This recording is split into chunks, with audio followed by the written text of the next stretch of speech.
आपल्यासोबत आमदार रवी राय, आपण त्यांच्याशी बोलूया। लोकसभेचा निकाल उद्या लागणार आहे, काय वाटते काय होईल आम्हाला?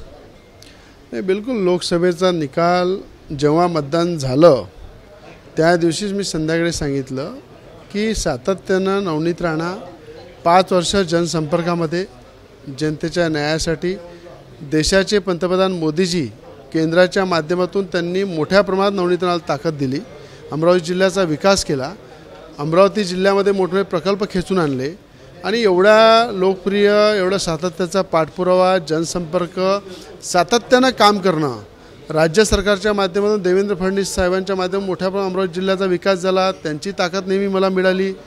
नवनीत राणाच्या माध्यमातून मोठ्या केंद्राच्या माध्यमातून विकास झाला, तर मला त्या विश्वास होता की जनता जनार्दन लोकशाहीमध्ये शेवटी लोकशाहीमध्ये जनप्रतिनिधी हा लोकांच्या सेवेसाठी असते, लोकांच्या कामासाठी असते आणि लोकांच्या कामामध्ये जो खरा उतरते त्याला पुलिंग काय आहे, कुठल्या प्रकारचं मीडिया दाखवत आहे त्याच्यापेक्षा जास्त आपल्या लोकांवर विश्वास असला पाहिजे। आणि मला त्याच दिवशी मी सांगितलं मतदान झाल्यानंतर की 2 लाखापेक्षा जास्त मतांनी नवनीत राणा निवडून येईल। जसं देशामध्ये मोदीजीशिवाय दुसरा पर्याय नाही आहे, तसा अमरावती जिल्ह्यामध्ये नवनीत राणांशिवाय पर्याय नाही आहे। देशाचे पंतप्रधान मोदीजी ज्यांनी देशाला पुढे नेण्यासाठी काम केलं त्यांच्याच माध्यमातून नवनीत राणासुद्धा अमरावती जिल्ह्याला पुढे नेण्याचं काम करत आहे। आणि आपण पाहिलेलं आहे की सगळ्या समाजाच्या लोकांनी नवनीत राणाला साथ दिली, ताकद दिली, बहुजनांचा मोठ्या प्रमाणात साथ मिळाला। आदिवासी मेलघाटसारख्या सगळ्या बहुल भागामध्ये सगळ्यात पुढे नवनीत राणा आहे, SC समाज आहे, अनेक मुस्लिम समाजाने सुद्धा काही लोकांनी मतदान केलं।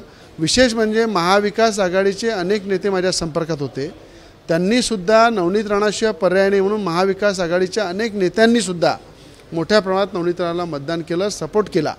म्हणून नवनीत राणांचा विजय हा निश्चित आहे, मोठ्या संख्येमध्ये ते निवडून येणार आहे, त्याच्यामध्ये काही शंका नाही आहे।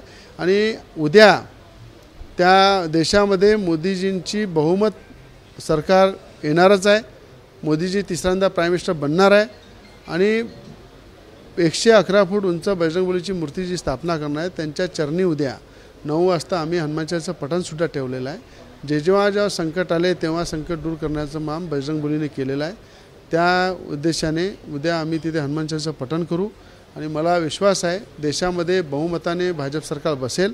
अनेक जे महाविकास आघाडी किंवा इंडिया आघाडीची जी बिघाडी उद्या होणार आहे ती बिघाडीसुद्धा उद्या सगळेजण देशात पाहतील आणि मोठं परिवर्तन या देशामध्ये दिसेल की अनेक महाविकास आघाडीचे आणि इंडिया आघाडीचे अनेक पक्ष हे मोदींसोबत प्राईम मिनिस्टर बनल्यानंतर उभे राहतील। बळवंत वानखेडे म्हणताय की निवडणूक लोकांनी स्वतः हातात घेतली, त्यामुळे माझा विजय निश्चितच आहे म्हणून। बळवंत वानखेडेला खूप शुभेच्छा आहे माझ्या। आणि मला असं वाटते की बळवंत वानखेडे हे दर्यापूरचे आमदार आहे। इलेक्शनमध्ये लोकशाहीमध्ये प्रत्येकाला लढण्याचा अधिकार आहे, पण कालची जी भाषा होती यशोमतीताई ठाकूरांची की सिव्हिल वॉर करू, म्हणजे त्यांनी महाराष्ट्रातल्या गृहविभागाला धमकी दिलेली आहे। अमरावतीच्या जिल्ह्यातल्या जनतेने लोकशाही पद्धतीनं सगळ्यांना मतदान करायचा अधिकार दिला आहे, महाराष्ट्रामध्ये दिलेला आहे। जर महाविकास आघाडीची बिघाडी झाली तर आम्ही सिव्हिल वॉर करू, दंगे घडू, या ठिकाणी गुंडागर्दी करू, अशा प्रकारची भाषा जे यशोमती ठाकूरनी वापरलेली आहे तिचं संतुलन पूर्ण बिघडलेलं आहे। त्यांनी उद्या खऱ्या अर्थाने बीपीच्या गोळ्यासोबत ठेवल्या पाहिजे।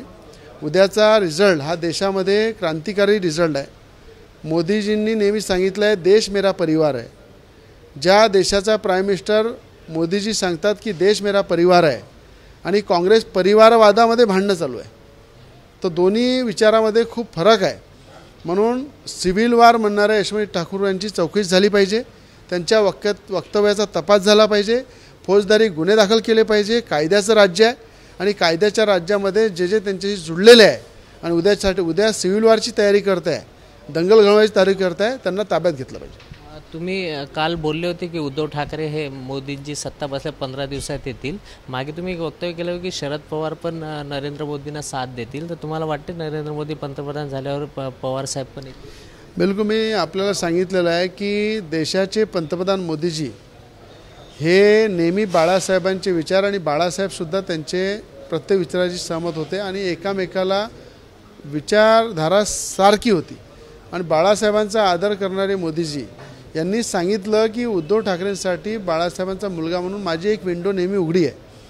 आणि त्याच उद्देशानं उद्धव ठाकरेंचे पुरा परिवार हे मोदीजींना सातत्यानं भेटण्यासाठी प्रयत्न करत आहे. या ठिकाणी त्यांच्या घरामध्ये एकमत झालेलं आहे की मोदीजी प्राईम मिनिस्टर झाल्यानंतर त्या विंडोमधून आपल्याला त्यात प्रवेश करायचा आहे आणि मोदीजींना पूर्ण ताकद द्यायची आहे आणि त्यांच्यासोबत देशाच्या हितासाठी काम करायचं आहे. ही काळ्या दगडावरची पांढरी रेघ आहे की मोदीजी प्राईम मिनिस्टरची शपथ घेतल्यानंतर 20 दिवसाच्या अंदर उद्धव ठाकरे हे मोदींसोबत दिसतील. अनेक महाविकास आघाडीचे छोटे छोटे जे पक्ष आहे ते सुद्धा मोदीजींना पाठिंबा देतील देशाच्या हितासाठी. आणि शरद पवार साहेब तर आपल्याला माहीत आहे की त्यांचे आणि मोदींचे जे संबंध आहे त्या संबंधाचा रिझल्ट आपल्याला मोदीजी प्राईम मिनिस्टर झाल्यानंतर दिसेल. भविष्यामध्ये पवार साहेबसुद्धा देशाच्या हितासाठी मोदीसोबत जातील. तर हे होते आमदार रवी राणा. कॅमेरामॅन अमोल देशमुखचा प्रणय निर्बाण, एबीपी माझा, अमरावती. एबीपी माझा, उघडा डोळे बघा नीट.